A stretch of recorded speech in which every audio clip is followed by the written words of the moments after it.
All right, Erica, next page. All right, so Tawana's going to cover enrollments and income apps. I just updated this last night. She might be seeing it for the first time. I am. But stuff you should know. But if you need to phone a friend, I'll be here. So let's go. All right. Enrollments applications. Make sure actually every child that is enrolled must have an enrollment form, no matter which form that you're using, but every child must be enrolled.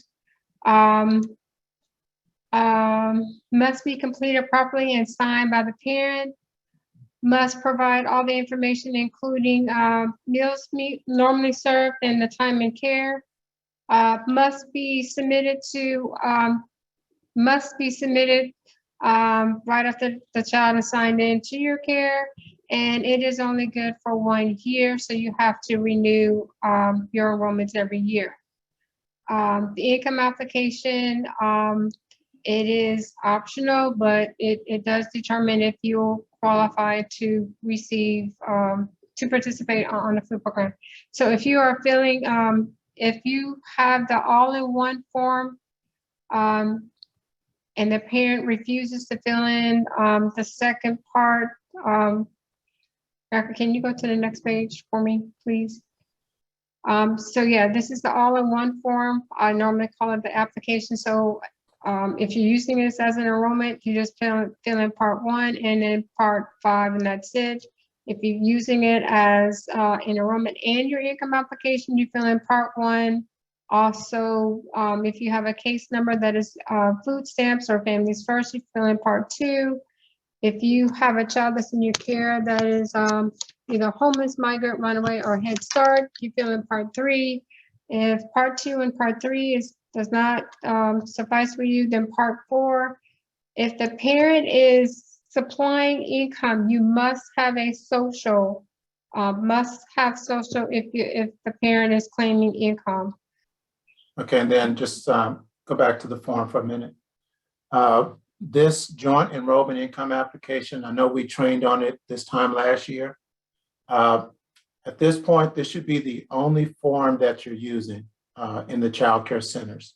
Now, we still have the old enrollment application floating around, the separate enrollment. There might still be some of those floating around, but we encourage you not to use those. Make sure you're using this joint form. And like Tawana stated earlier, there's 5 parts here. If you're using it for an enrollment only, it's part 1 and then part 5. And if you're using it for an income app, you've got to go through the entire document. We do provide instructions with the document.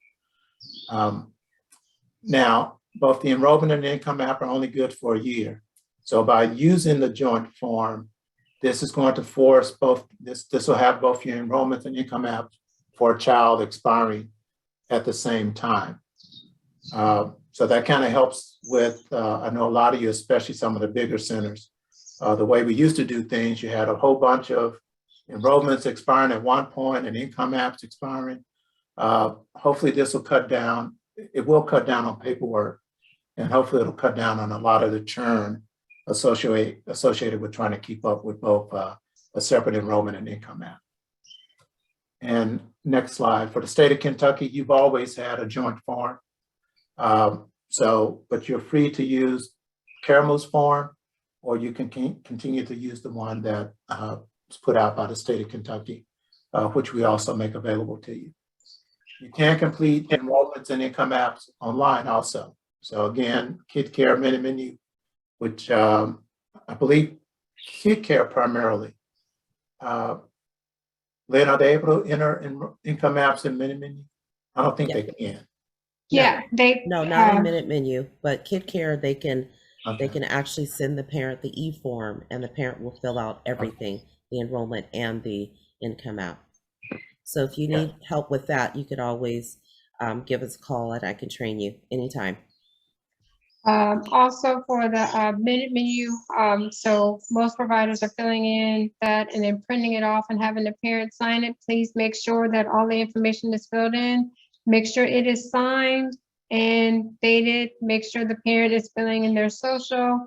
We do see a lot that do not have social. We do see a lot that is not dated.